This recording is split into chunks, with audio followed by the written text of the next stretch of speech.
এই প্রবঞ্চনা ছাড়া আর কি। ঘোর বিরক্ত হলেন। সারদাকে নিয়ে সোজা ফিরে গেলেন জয়রামবাটিতে। কোথায় আর যাবে? পরিহাস ছলে মাকে প্রবোধ দিল গদাধর। ও ফিরে না আসুক, কিন্তু বিয়ে তো আর ফিরবে না। শ্রী মা যখন দক্ষিণেশ্বরে ছিলেন, ঠাকুর তাকে সোনার গয়না গড়িয়ে দিয়েছিলেন। উপর হাতে তাবিজ আর নিচের হাতে বালা। ওরে, বালা কিন্তু ডায়মন্ড কাটা হবে। ঠাকুরের দেখি গয়নার নকশার উপরেও নজর। ওরে, পঞ্চবটিতে যখন সীতাদেবীকে দেখেছিলাম, তখন তার হাতে ডায়মন্ড কাটা বালা ছিল, সেই রকম বালা দেব ওকে। বিষ্ণু ঘরের যখন গয়না চুরি গেল, মথুরবাবু ঠাকুরকে খোঁটা দিলেন।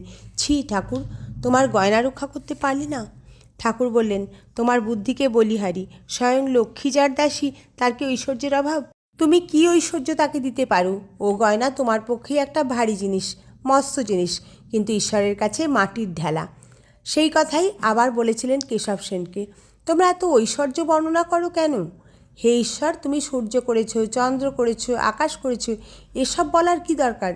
শুধু বাগান দেখেই তারিফ করে লাভ কি? বাগানের মালিক বাবুকে দেখবে না? বাগান বড় না বাবু বড়? নরেন্দ্রকে যখন আমি দেখলাম, তখন আমি শুধু তাকেই দেখলাম। তার কোথায় বাড়ি, বাবার কী নাম, কী করে, তারা কটি ভাই, ভুলেও একদিনও জিজ্ঞাসা করলাম না। আমার অত খবরই কাজ কি? আমি আম খেতে এসেছি, আম খেয়ে যাব।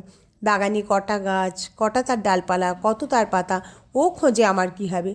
মদ খাওয়া হলে সুরির দোকানে কত মন মদ আছে, তার হিসেবে আমার কি দরকার?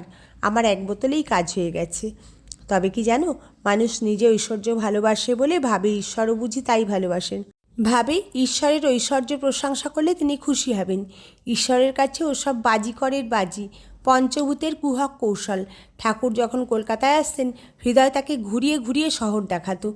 একদিন বললে,